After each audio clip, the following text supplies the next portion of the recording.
ಇನ್ನು ಮುಂದೆ ನಿಮ್ಮ ನೆಚ್ಚಿನ ಧಾರಾವಾಹಿಗಳ ಫುಲ್ ಎಪಿಸೋಡ್ಗಳು ಸನ್ ನೆಕ್ಸ್ಟ್ ಆಪ್ನಲ್ಲಿ ಮಾತ್ರ. ಸಾಕು ತುಂಬಾ ಎಮೋಷನಲ್ ಆಗ್ಬಿಡಿ. ಸರಿ, ಈಗ ಇನ್ನೊಂದು ಪ್ರಶ್ನೆ ಕೇಳ. ಆಯ್ತು, ಕೇಳು. ನಮಗ್ ಹುಟ್ಟೋ ಮಗು ಯಾರ ಕಲರ್ ಇರುತ್ತೆ? ನಂತರ ಜಾಸ್ತಿ ಬೆಳ್ಳಗಂತೂ ಇರದೇ ಇರ್ಬೋದು, ರೇಗ್ಸಿದ್ ತೇಟ್ ನಿಂತರನೇ ಇರುತ್ತೆ ಕಣೆ. ಆಮೇಲೆ ಅಷ್ಟು ಮಾತ್ರ ಅಲ್ಲ, ಅದು ಹುಟ್ತಾನೆ ಅಂತ ಅಳು ಮುಂಜಿ ತರಾನೇ ಹತ್ಕೊಂಡು ಹುಟ್ಟುತ್ತೆ. ನನ್ ಮಗು ಏನ್ ಅಳ್ಬಾರ್ದು. ಏಯ್, ಹೋಗಿ ಕನ್ನಡಿನ ಮುಖ ನೋಡ್ಕೊ. ನಿಂದು ದಡ್ಡಿ ತರ ಆಡ್ತಿಯಲ್ಲ ದೀಪು. ಬರೀ ನಿನ್ನ ಮಗು ಮಾತ್ರ ಅಲ್ಲ, ಪ್ರಪಂಚದಲ್ಲಿ ಯಾವ ಮಗು ಆದ್ರೂ ಅಳ್ತಾನೆ ಹುಟ್ಟೋದು.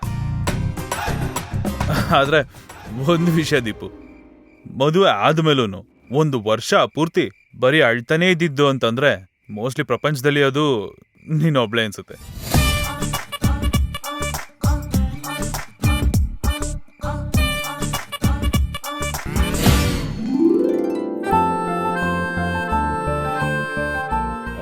ದೀಪು, ಇನ್ನೊಂದು ವಿಷಯ ಗೊತ್ತಾ ನಿಂಗೆ? ನಮ್ಮ ಮಗು ಅದು ಮಲ್ಗೋ ತೊಟ್ಲು ಅದು ಹೇಗೆಲ್ಲ ಇರಬೇಕು ಅಂತ ನಾನಾಗ್ಲೇ ಪ್ಲಾನ್ ಮಾಡಿದ್ದೀನಿ. ಓ ಹೌದಾ? ಅದು ಚಿಕ್ಕದಾಗಿ ಚೊಕ್ಕದಾಗಿ ಪುಟ್ಟದಾಗಿರ್ಬೇಕು. ಅದನ್ನ ನಾವು ನಮ್ಮ ಬೆಡ್ ಪಕ್ಕದಲ್ಲೇ ಇಟ್ಕೊಳ್ಳೋ ತರ ಆಗಿರ್ಬೇಕು. ನಾವು ಕೈ ಚಾಚಿದ್ರೆ ತೊಟ್ಲು ಸಿಗ್ಬೇಕು. ನಾವು ಆರಾಮಾಗಿ ಮಲ್ಕೊಂಡೆ ಒಂದ್ ಕೈಲಿ ತೊಟ್ಲನ್ನ ತೂಗ್ತಾ ಇರ್ಬೇಕು.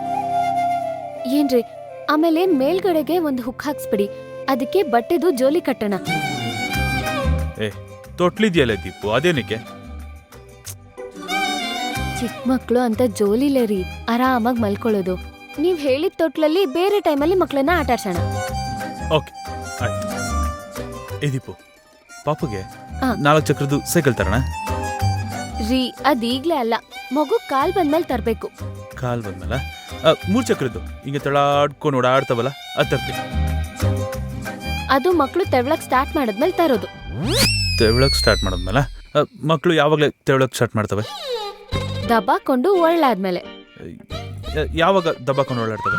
ಮಗು ಹುಟ್ಟಿದ್ಮೇಲೆ. ಸಾಕು, ಇಂತ ಅರ್ಥ ಇಲ್ದಿರೋ ಪ್ರಶ್ನೆಗಳನ್ನ ಕೇಳ್ಬೇಡಿ, ಸುಮ್ನೆ ರೀ. ಏಯ್, ಅರ್ಥ ಇಲ್ದಿರೋ ಪ್ರಶ್ನೆ ಅಲ್ಲ ಕಣೆ ದೀಪು. ಇದು ನೀನ್ ಅವಾಗ್ಲೇ ನಂಗೆ ಹೇಳ್ದಲ್ಲಮ್ಮ, ನಾವು ಬುದ್ಧಿವಂತರು ಅಂತ. ಸೊ ನಮ್ ಜನರಲ್ ನಾಲೆಜ್ನ ಸ್ವಲ್ಪ ಜಾಸ್ತಿ ಮಾಡ್ಕೋದೆ. ಏ ದೀಪು, ನಂಗೆ ಡೌಟ್ ಕಣೆ, ಮಕ್ಕಳಿಗೆ ಅಲ್ಲೂ ಯಾವಾಗ ಬರುತ್ತೆ? ಯಾಕೆ ಕೇಳ್ತಾ ಇದ್ದೀರಾ?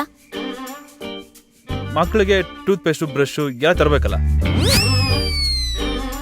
ನೋಡ್ದೆ ದೀಪು, ನಾವಿಬ್ರು ನಮಗ್ ಗೊತ್ತಿಲ್ದೇನೆ ನಮ್ಗೆ ಹುಟ್ಟೋ ಮಗು ಬಗ್ಗೆ ಎಷ್ಟೆಲ್ಲ ಆಸೆ ಕನ್ಸುಗಳನ್ನ ಕಟ್ಕೋತಾ ಇದೀವಲ್ವಾ? ಇದೆಂತ ದೊಡ್ಡ ಬದಲಾವಣೆ ಅಲ್ವಾ ದೀಪು?